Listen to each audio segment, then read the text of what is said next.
पंचम दिवस की पुनीत संध्या में हरियश गुण अनुवाद के लिए हम सब एकत्र हुए हैं। बड़े भाव और प्रेम से श्रद्धा के साथ आइए श्री कृष्ण के प्राकट्य की बेला के बाद नंदोत्सव में प्रवेश पाएं।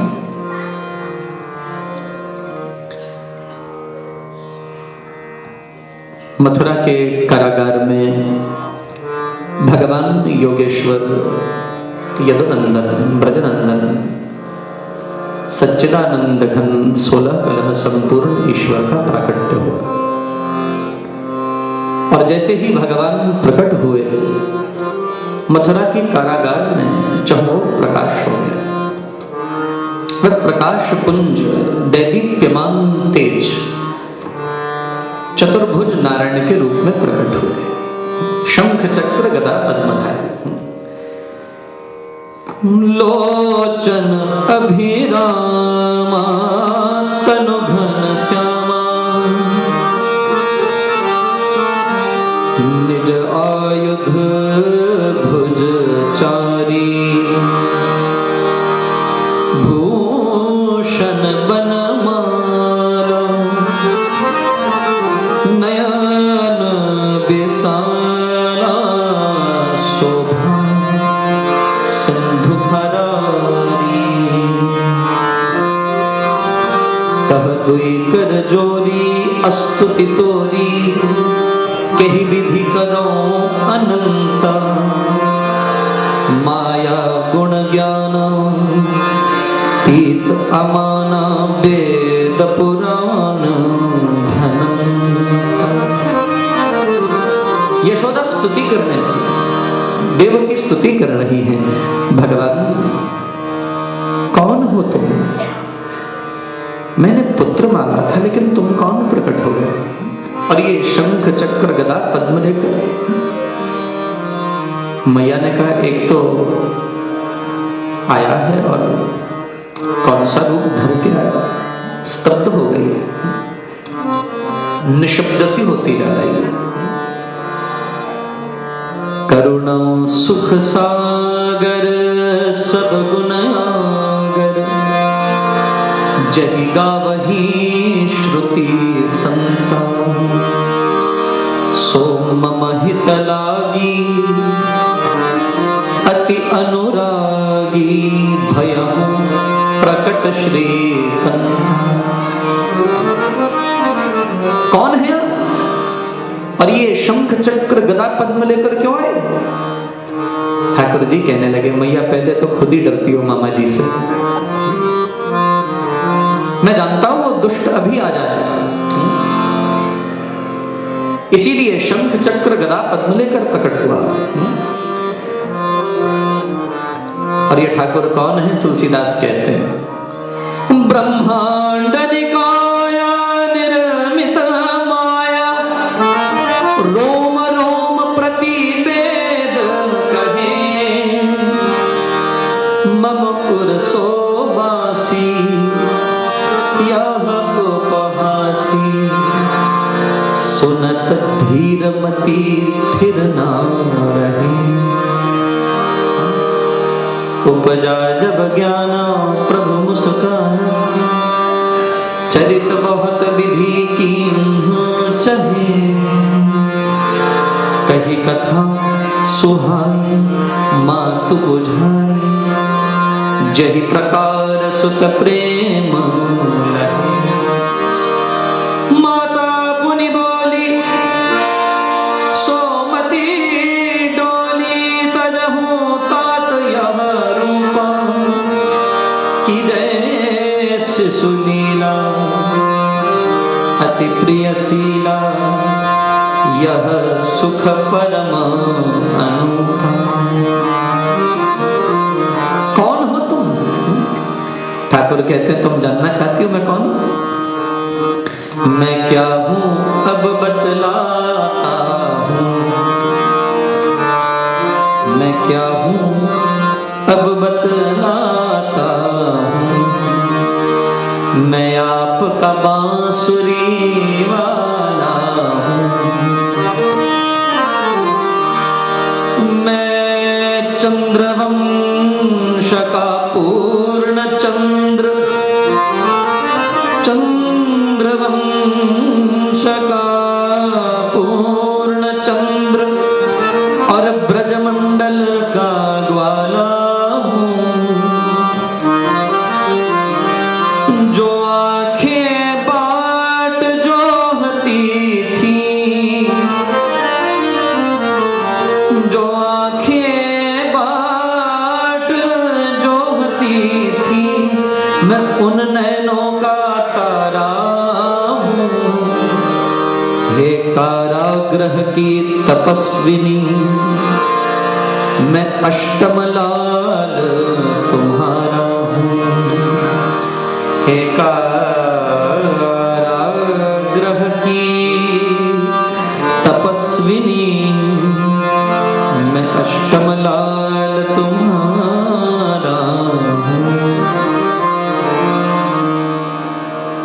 माँ का दुलार तो माँ का होता है।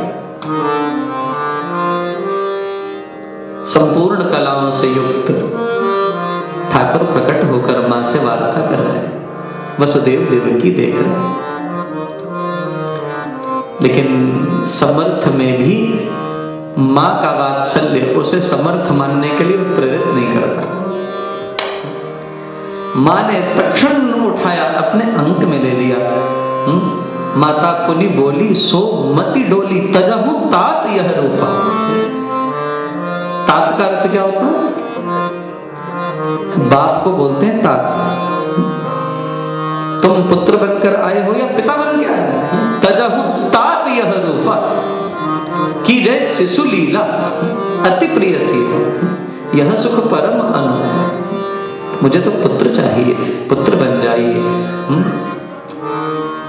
और महाराज, जब भगवान को माँ के आदेश हुए कि जय शिशु लीला अति प्रिय सीला, यह सुख परम अनूपा, तो जानते हो ठाकुर ने क्या किया? वो जो शंख चक्र गदा पद्म थे, वो जो 4 आयुध थे, उनको अलोप कर दिया। और क्या किया? सुनि बचन सुजाना रोदन ठाना। ठाकुर छोटे हो गए, रोने लगे। सुनि बचन सुजाना रोदन ठाना, होई बालक सुर भूपा। जो सुरों का, देवताओं का भी राजा है, सुर भूप, देवताओं का राजा। भूप बोलते हैं राजा को। सुनि बचन सुजाना रोदन ठाना, होई बालक सुर भूपा। ये चरित जय गावही, हरिपद पावही, तेन परहि भव कूपा। भगवान रोने लगे। देवकी जी ने मुख पर हाथ रख दिया, बोले बेटा रो मत। ठाकुर जी कहने लगे फिर करूं क्या? नारायण बन के चतुर्भुज रूप में रहता हूं तो बोलती है बेटा बन जा। अब बच्चा बन के रोने लगता हूं तो बोलती है चुप कर। तूने तो अभी से मेरे पे अंकुश लगाना शुरू कर दिया, तो करूं क्या मैं? बोले बस मुझे अपने आप को निहारने दे, कंस तक तेरी ध्वनि न पहुंच जाए, वह दुष्ट अभी आ जाएगा। भगवान मुस्कुराने लगे। ठाकुर कहते हैं मां का वात्सल्य बोल रहा है, आप चिंता मत करिए, कुछ नहीं होगा। और अभी मैं आपके साथ रहने के लिए आया भी नहीं, मुझे यहां से ले जाइए। और गोकुल में नंद और यशोदा के यहाँ, जिन्होंने पूर्व जन्म में एक संत की सेवा करके इतना बड़ा पुण्य अर्जित कर लिया है कि 11.5 वर्ष पर्यंत मुझे यशोदा और नंद के यहाँ रहना होगा, मुझे वहां भेजिए। ये संत सेवा का परिणाम है। मैंने राजधानी मंदिर में जब पहली भागवत की थी तो आपको एक प्रसंग सुनाया था। बहुत से लोग यहां बैठे हैं, उसे दोहराने की आवश्यकता नहीं। वसु और धरा पूर्व जन्म में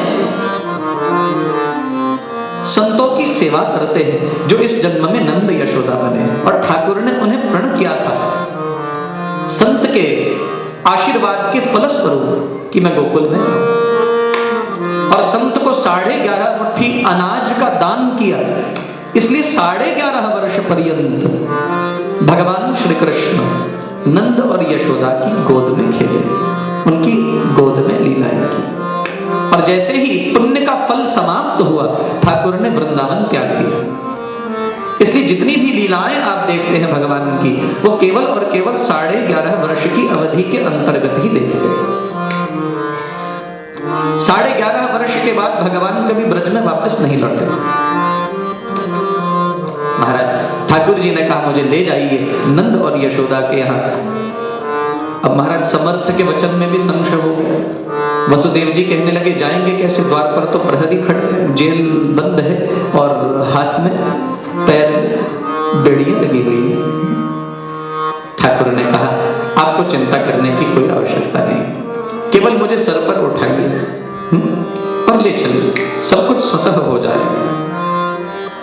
और मैं इसकी व्याख्या करता हूं महाराज। भगवान श्री कृष्ण आनंद स्वरूप हैं, सच्चिदानंद है। और ये कारागार क्या है? संसार। कारागार के ये 2 द्वार क्या हैं? काम और क्रोध। और ये 5 प्रहरी, ये 5 इंद्रियां, 5 विषय, शब्द स्पर्श रूप रस गंध।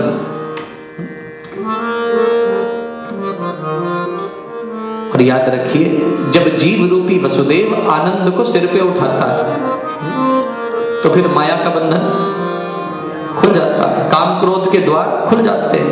5 प्रहरी वह सुषुप्त अवस्था में चले जाते हैं। और महाराज सच बात तो ये, जब आनंद सिर पे चढ़ता है तो आपको होश रहता है? बताइए, बेखबर हो जाते हैं। 5 प्रहरी भी सुषुप्ति में चले जाते हैं, कारागार के द्वार खुल जाते हैं और जीव के लिए मार्ग बनने लगता। और ये यमुना जी बाधा के रूप में अवस्थित होती हैं। वसुदेव जी ने आनंद को उठाया सिर पर, बेड़ियां खुल गई, बंधन खुल गए, प्रहरी सुषुप्त हो गए और कारागार के द्वार खुल गए। वसुदेव जी लेकर निकल पड़े। आगे यमुना जी जो भगवान की क्या लगती है? बोलो ना जी, पटरानी, भगवान की अर्धांगिनी। और समूची प्रकृति आज इतनी आनंदित और आह्लादित है, आज समूची प्रकृति ठाकुर का संस्पर्श करना चाहती है। वायु जोर से चलने लगी, तीव्र गति से। जो मंद मंद बह रही थी उसकी गति बढ़ने लगी। यमुना जी के जल में उछाह आने लगे। इंद्रदेव ने भी भगवान का स्वागत वर्षा से किया। शेषनाग ने देखा कि स्वामी का सुख, स्वामी के स्पर्श का सुख प्रकृति तो ले रही है, लेकिन कहीं उनके लिए दुख का हेतु न बन जाए। और आप जानते हो कभी कभी भक्त स्वामी को परेशानी में डाल देते हैं, उनका प्रेम भी परेशानी का हेतु बन जाता है। हमारा प्रेम परेशानी का कारण न बने,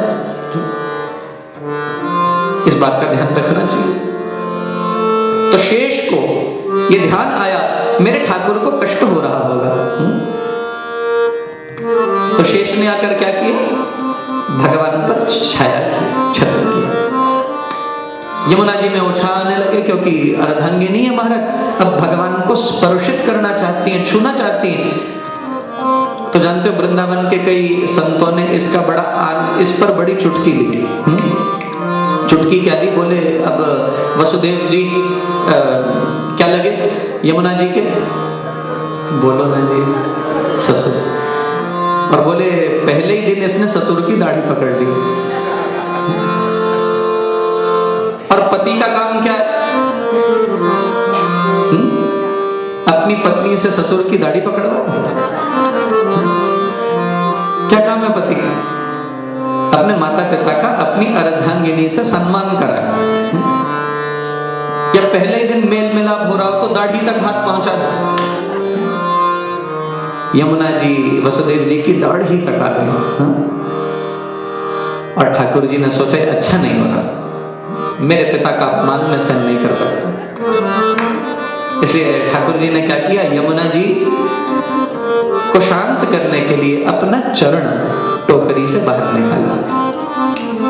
यमुना जी ने ठाकुर जी के चरणों का स्पर्श किया, और जो जल चरणों को छू जाए उसे हम क्या बोलते हैं? चरणामृत, चरणोदक।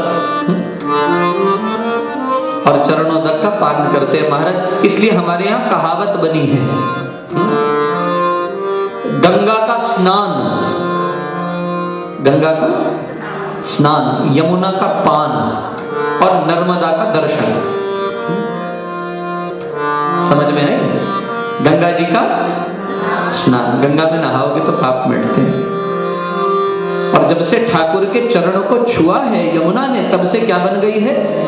चरणामृत बन गई है। तो महाराज यमुना का पान और नर्मदा का दर्शन, ये अति पवित्र करने वाला। चरण को छुआ, समझ गई, और यमुना जी ने अपने जलस्तर को ठाकुर के गोकुल प्रवेश के लिए नीचा किया। वसुदेव जी ठाकुर जी को लेकर जैसे ही ब्रजमंडल में प्रवेश करते हैं, सारा ब्रजमंडल सोया हुआ है गहरी निद्रा में, और तब कोई नहीं था, इसलिए देवताओं ने आकर ठाकुर जी का स्वागत किया। भागवत जी में बड़ा सुंदर श्लोक लिखा है, नंद व्रजम शौरि रूपेत्य तत्र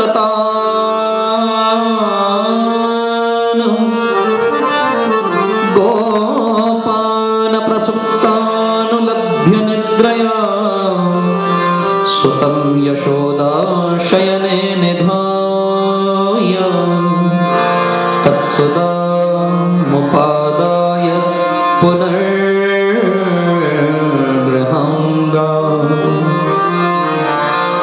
वसुदेव जी ने गोकुल में प्रवेश पाया और देखा सब गोप नींद में अचेत हैं।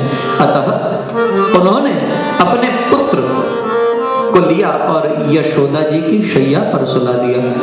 और वहां पर एक नवजात कन्या थी जिसने यशोदा के गर्भ से जन्म लिया था। वो और कोई नहीं थी, वो योग माया थी।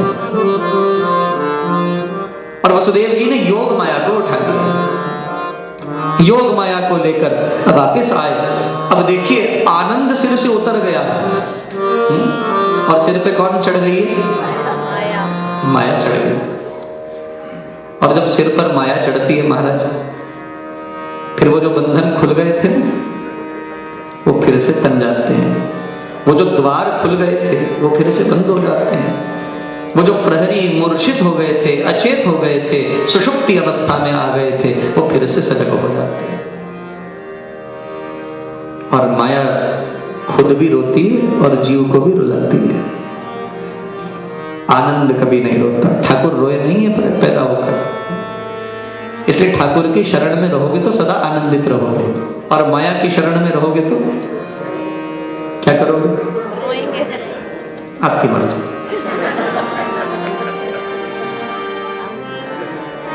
ठाकुर की शरण में रहिए, सदा आनंद रहेगा।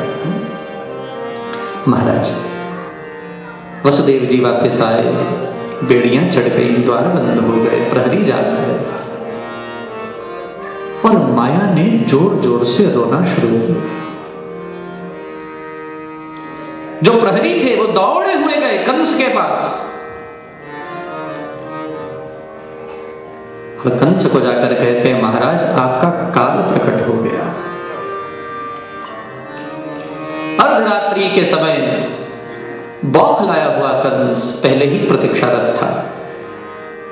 केश बिखरे हुए थे, और कंस बिखरे हुए केशों के साथ हाथ में तलवार पकड़कर कारागार की ओर बढ़ा। और याद रखिए महाराज,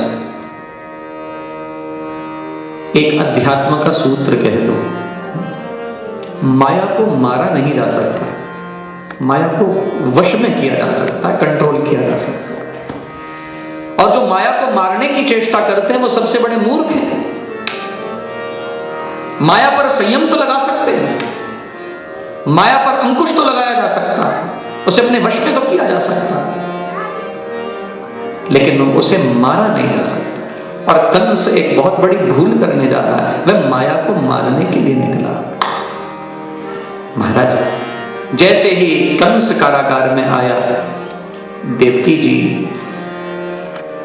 उस नन्ही सी बालिका को देखकर अपने अंक में भर के प्रेम कर रही थी, वात्सल्य पूर्वक उसे सहेज रही थी। और वो कंस काल का रूप धारण करके आया और देवकी से उस कन्या को छीनने की चेष्टा करने लगा। देवकी ने कहा, भैया ये पुत्र नहीं पुत्री है, आकाशवाणी झूठी हो गई। हंसने लगा कंस। तेरा परमात्मा जानता है मेरी सत्ता को, इसलिए क्या मेरे भय से उसने लिंग परिणित कर लिया? इतना भयभीत हो गया है। जोर जोर से आसुरी वृत्ति से कंस हंसने लगा और देवकी जी के अंक से जबरदस्ती उसने माया रूपी उस बालिका को छीन लिया। और जैसे ही वो छीनकर अन्य बालकों की तरह माया को घुमाकर दीवार में मारने का यत्न करने लगा, माया उसके हाथ से छूट गई और कंस के सर पर लात मारकर माया ने कहा, दुष्ट, तू मुझे मारने की क्या चेष्टा करेगा? तेरा काल तो प्रकट होकर सुरक्षित स्थान पर पहुंच चुका है। माया की आकाशवाणी सुनकर कंस इतना भयभीत हुआ, उसके पैर तले से जमीन निकल गई। इसलिए महाराज, निवेदन करूंगा आपसे, माया को मारा नहीं जा सकता, जीता जा सकता। और जीत भी किसके बल से सकते हो? केवल ठाकुर की कृपा के बल से। गीता में 7वें अध्याय में भगवान कहते हैं, देवी ह्येषां गुणमयी मम माया दुरत्तया मामैव ये प्रपद्यन्ते मायामेतां तरन्ति ते। जो मेरे प्रपन्न हो जाते हैं अर्जुन, जो मुझे ही नमस्कार करते हैं, मेरे परायण होते हैं, वही मेरी दुस्तर माया से पार जा सकते हैं। एक बड़ा ही सुंदर भजन है, इसका छोटा सा भाव गाने को हृदय कर रहा है। आइए हम 2 मिनट के लिए बड़े प्रेम से गाएं भाव के साथ। सच्चे हृदय से होकर समर्पित अपने ठाकुर को जो पूजता है, ढूंढता है सदा सांवरे को, सांवरा भी उसे ढूंढता है। सच्चे हृदय से होकर समर्पित अपने ठाकुर को जो पूजता, सच्चे हृदय से होकर समर्पित अपने ठाकुर को जो पूजता,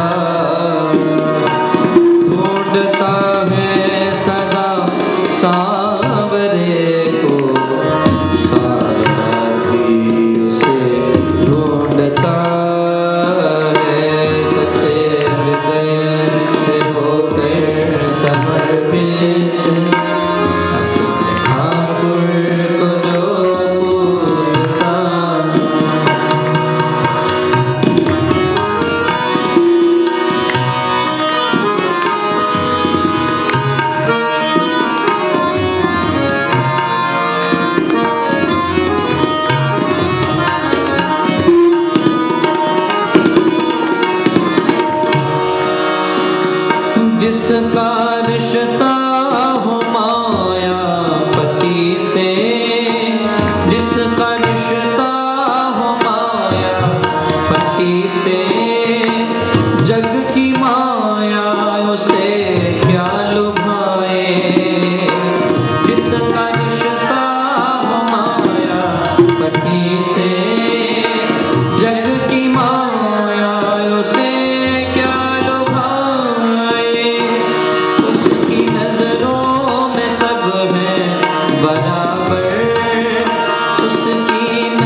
प्रेम की डोर में बंध के भगवन गए, प्रेम की डोर में बंध के भगवन भक्त के द्वार पर चल के आए, भक्त के द्वार पर चल के आए।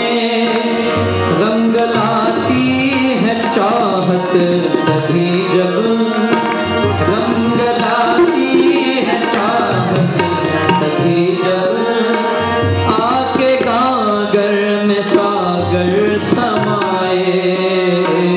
बोल तेरी रजा क्या है बंदे, बोल तेरी रजा क्या है बंदे। जीव से ब्रह्म यों पूछता है, बोल तेरी रजा क्या है बंदे। जीव से ब्रह्म यों पूछता है, ढूंढता है सदा सांवरे को, सांवरागी उसे ढूंढता है। सच्चे हृदय से होकर समर्पित, अपने ठाकुर को जो पूजता है, अपने ठाकुर को जो पूजता है। हरि बोल।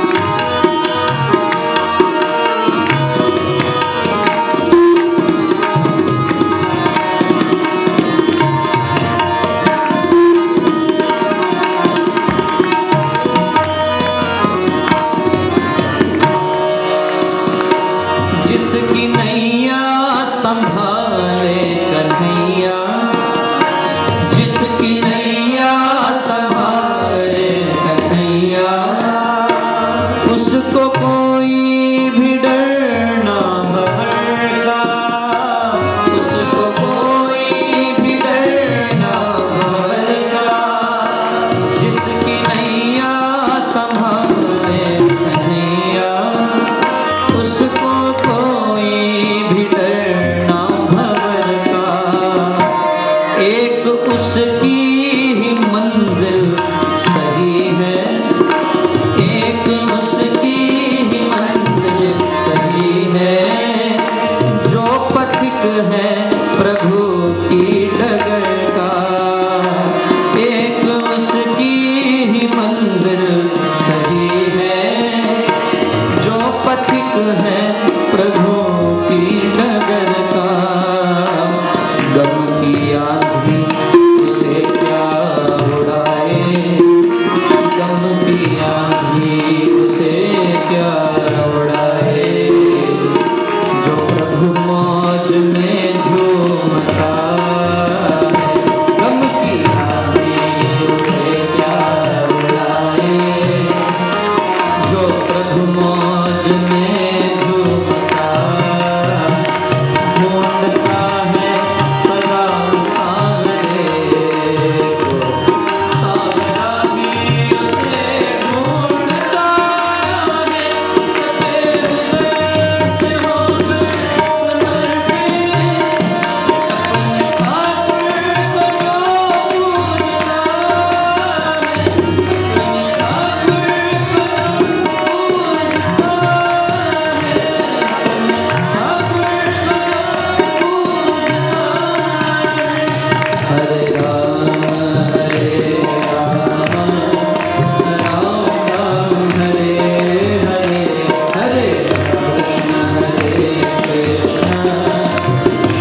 उसके चरणों की रज पूजता है, जाने के बाद ये ज़माना उसके चरणों की रज पूजता। भगवान कहते हैं माया को जीतने का एक तरीका, जिसका रिश्ता हो मायापति से, जग की माया उससे क्या लोभा। माया को हराना है तो माया के पति से नाता जोड़ लो, नारायण से। बंधुओं, माया हाथ से छूट गई, कंस भयभीत हुआ, अपने अपराधों की क्षमा वसुदेव देवकी जी से मांगी, याचना की और अपने राज्य में। और इधर वृंदावन में सुबह भोर हुई, यशोदा जी लेटी हुई और बगल में बाल गोपाल पड़े। करारविंदेन पदारविंदम मुखारविंदेन विनिवेशयन्तम् वटस्य पत्रस्य पुटे शयानं बालं मुकुन्दं मनसा स्मरामि। श्री कृष्ण गोविंद हरे मुरारे, हे नाथ नारायण वासुदेव। जिह्वये पिब स्व अमृतमय तदेव, गोविंद दामोदर माधवेति। इधर बाल गोपाल यशोदा जी की बगल में पड़े हुए अपने पैर के अंगूठे को अपने हाथ से पकड़कर अपने मुंह में डालकर चूसने लगे। करारविंदेन पदारविंदम मुखारविंदे विनिवेशयम्।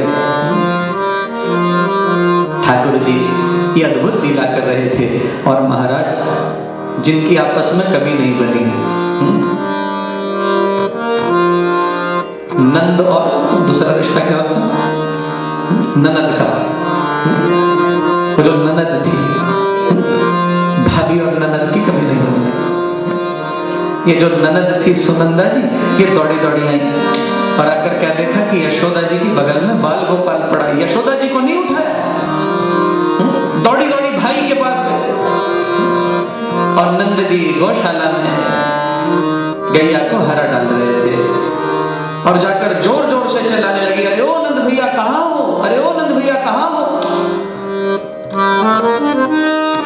नंद जी ने कहा सुबह सुबह क्या हो गया सुनंदा। बोली क्या हुआ है, सुनोगे तो पगला जाओगे, बौरा जाओगे, बावरे हो जाओगे। बोले हुआ क्या है। नंद के आनंद भयो, नंद के आनंद भयो, जय कन्हैया। नंद के आनंद भयो, जय कन्हैया लाल की। नंद के आनंद भयो, जय कन्हैया लाल की। हाथी दीने घोड़ा दीने और दीनी पाल की। हाथी दीने घोड़ा दीने और दीनी पाल की। नंद के आनंद भयो, जय कन्हैया लाल की। नंद के आनंद भयो, जय कन्हैया लाल की। नंद के आनंद भयो, जय कन्हैया लाल की। नंद के आनंद भयो, जय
85 साल के नंद खुशी से फूले नहीं समाये। दशरथ पुत्र जन्म सुनिकाना, मानह ब्रह्मानंद समाना। आनंदित हो गए, विभोर हो गए, इतनी खुशी आई, नंद जी को जो कुछ दिखा वो दान करने लगे। और महाराज ठाकुर जी की मंगल आरती उतारी गई। सारे ब्रज में हल्ला हो गया, शोर हो गया। 85 साल के नंद के लाला भयो, अजूबा हो गया। अच्छा एक बात बताइए, क्या किसी 85 साल के व्यक्ति के यहाँ बालक हो सकता? Is it practically possible? बोलो नहीं। आप तो मुझे ऐसे देख रहे हो जैसे मैंने पता नहीं का अपराध कर दिया। इतना ही पूछा, 85 साल के आदमी के बालक हो सकता है कि नहीं हो सकता? इसका मतलब क्या है? इसका एक आध्यात्मिक अर्थ है महाराज। आनंद को प्रकट करने की कोई आयु नहीं है। अगर भागवत को लिटरली पढ़ें तो it can be very illogical. An 85-year-old man cannot give birth to a child. Impossible. But what is the relevant meaning behind it is, आनंद प्रकट करने के लिए कोई आयु नहीं है। आनंद किसी भी अवस्था में प्रकट हो सकता है। हम जीवन के अंतिम चरण में भी आनंद को उपलब्ध हो सकते हैं। इसलिए महाराज नंद फूले नहीं समाये। ठाकुर जी की मंगल आरती हुई, बड़े जोरों से नंदोत्सव मनाया गया, बधाइयां गाई गई। अब महाराज वातावरण ऐसा, गाने को मन कर रहा, गाए एक बधाई गाते हैं बड़े भाव प्रेम से, श्रद्धा के साथ सब मिलकर। हो जुग जुग जीवेरी यशोदा मैया तेरो ललना, तेरो ललना हो मैया तेरो ललना, तेरो ललना हो मैया तेरो ललना। हो जुग जुग जीवेरी यशोदा मैया तेरो ललना, जुग जुग जीवेरी यशोदा मैया तेरो ललना, तेरो ललना हो मैया तेरो ललना, तेरो ललना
सबने नृत्य किया, ठाकुर को पल्ला झुलाया, मंगल आरती की, ठाकुर को भोग लगाए गए। और बंधुओं, ठाकुर जी की लीला का ब्रजमंडल में प्रारंभ हुआ। ठाकुर जी को शंकर जी देखने आए। शंकर जी ने आके दर्शन किया, लला को वरदान दिया कि ये कभी भी आगे से रोएगा नहीं, स्वयं भी हंसेगा और दूसरों को भी हंसाएगा। शंकर जी ने दर्शन किया। हमारे पास समय का अभाव है, सुनाने को तो बहुत है महाराज। ठाकुर जी ने पूतना का उद्धार किया, तृणावर्त, शक्रासुर, इन सभी असुरों का अंत किया। और ठाकुर ब्रजमंडल में बड़े हो रहे थे। और ब्रजमंडल में बड़े हो गए जब ठाकुर 5 वर्ष के हो गए तो ठाकुर जी ने मटकी फोड़ लीला की। बड़ी अद्भुत लीला महाराज। ठाकुर जी ने, हम कभी कभी विनोद में कहते हैं, मुझे बड़ा आनंद आता है, ठाकुर जी ने पार्टी बनाई। पार्टी कौन सी बनी? उस पार्टी का नाम रखा बीजीसी VPN। भारत में होती है ना पार्टी, यहाँ तो 2 ही होती है, रिपब्लिकन और डेमोक्रेट्स। ये भारत की पार्टी थी, बीजीसी, और आगे थी VPN, बाल गोपाल चोर विद्या प्रचार मंडल। ठाकुर जी ने पार्टी का निर्माण किया, बाल गोपाल चोर विद्या प्रचार मंडल, याद रखना, BGC VPN।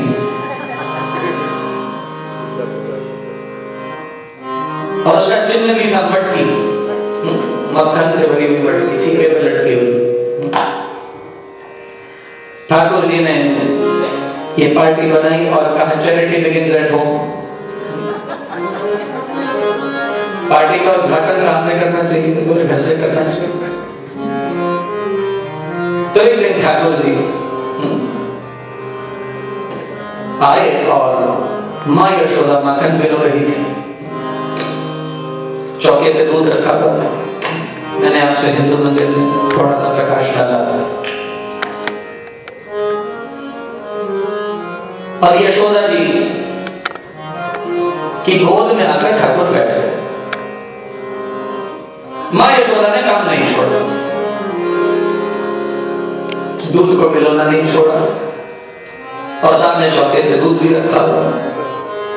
दोनों तरफ यशोदा जी का ध्यान है। ठाकुर जी को भूख लगी, लेकिन यशोदा जी का ध्यान अब 3 ओर केंद्रित हो गया है। ठाकुर जी सोचने लगे, माँ का ध्यान मेरी तरफ तो है नहीं, एक तरफ तो आंडी में दही है जिसे मिलो दी, और दूसरा ध्यान दूध में उफलना जा रहा है।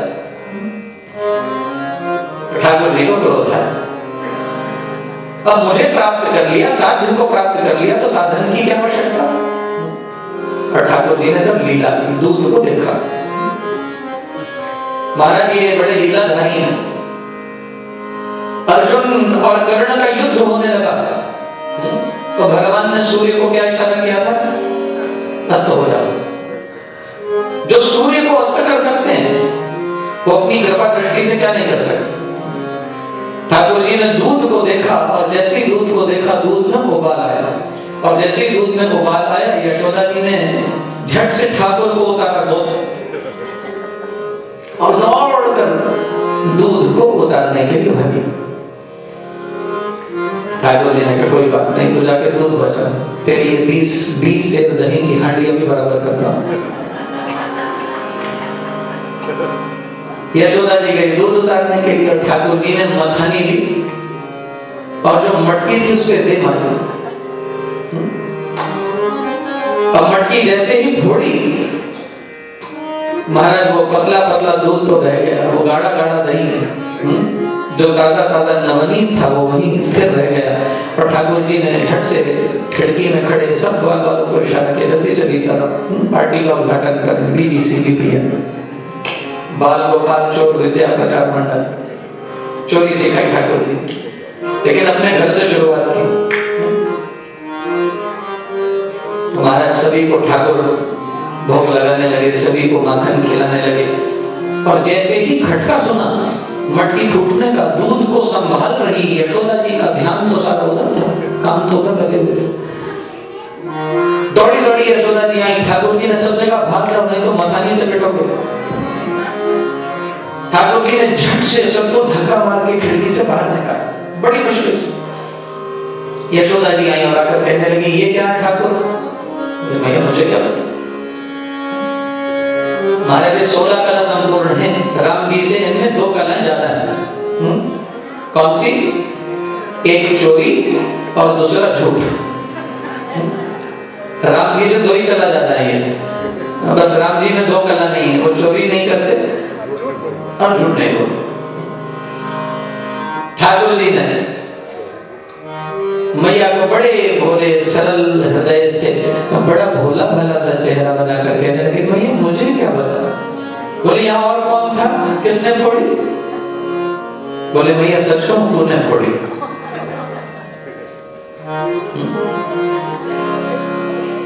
यशोदा जी कहने लगी, मुझे झूठ बोलता है? बोले भगवान की कसम में झूठ नहीं बोलता। भगवान की कसम कौन खा रहे हैं? तो क्या गलत किया भाई? कोई गलत नहीं। बोले भगवान की कसम में झूठ नहीं बोलता। नहीं, ये मटकी तूने ही फोड़ी। बोले मैंने कैसे फोड़ी? मुझे तुझे नहीं पता चला? जो तेरी चूनर का पालू था ना, वो मटकी के नीचे था,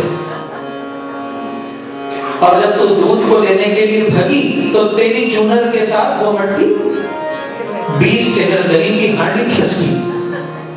अब इतनी भरी हुई हांडी खिसकेगी तो फूटी है, इसमें मेरा क्या दोष है भैया? यशोदा जी कहने लगी, वाले छोरा तेरा कोई दोष नहीं है, इतनी भारी मटकी मेरे पालू के साथ खिसकेगी तो मेरे गले पे वजन न पड़ेगा। अरे झूठ बोलता, तेरी वैसे भी बहुत सारी शिकायतें आती, रोज रोज मुझे तेरी शिकायतें मिलती। बोले भैया वो शिकायतें नहीं है, वो प्रेम भरे उलाने हैं।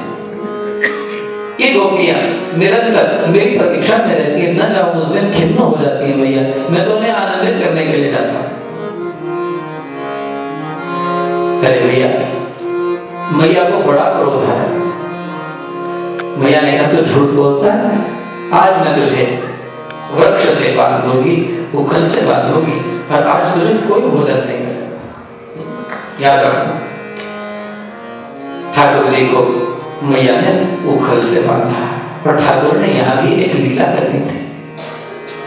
ये जो यमलार्जुन से बांधा, ये कोई और नहीं, मणिग्रीव और नलकूबर, ये दोनों थे। मणिग्रीव और नलकूबर इनको उतारने के लिए भी ठाकुर ने ये लीला की थी। ठाकुर जी ने जैसे ही यमलार्जुन के साथ बांधा गया, उखल को जैसे ही धक्का मारा, सात संक्षेप में भैया तो समय का ऐसा ही प्रावधान, जैसे ही धक्का लगाया, नलकूबर और मणिग्रीव दोनों उस वृक्ष से प्रकट हुए और दोनों ने ठाकुर जी की स्तुति करनी प्रारंभ की। कुबेर के श्राप से ये दोनों वृक्ष हो गए थे, दोनों का उद्धार ठाकुर ने किया, दोनों ने स्तुति की। ठाकुर जी ने आदेश दिया, अब तुम जीवन में पुनः कभी अपराध नहीं करना, भगवती भजन करते हुए, परमेश्वर का नामाराधन करते हुए अपने जीवन को परमात्मा में विलीन करने का प्रयास करो। ठाकुर जी ने दोनों का उद्धार किया और अपनी लीलाओं को ठाकुर जी ने विस्तृत करना प्रारंभ किया। महाराज कहते हैं, ठाकुर जी निरंतर अपने बाल गोपालों के साथ चोरी करने के लिए जाया करते, और एक सखी तो ऐसी थी जिसके साथ ठाकुर जी की बड़ी खटकती थी। 36 का आंकड़ा था महाराज, और उसका नाम था चंद्रावली।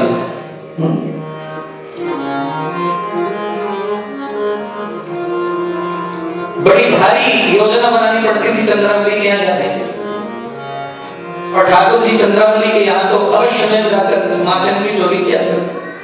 और एक दिन चंद्रावली को महाराज कहीं जाना था, तो उसने अपनी बूढ़ी माता से कहा, देवी एक काम करना, मुझे तो जाना पड़ेगा, लेकिन ये अपने पार्टी के समग्र सदस्यों को लेकर अवश्य आया। गोविंदा हालत है, गरम मटकी संभाल ब्रजवाला, ये अवश्य आया।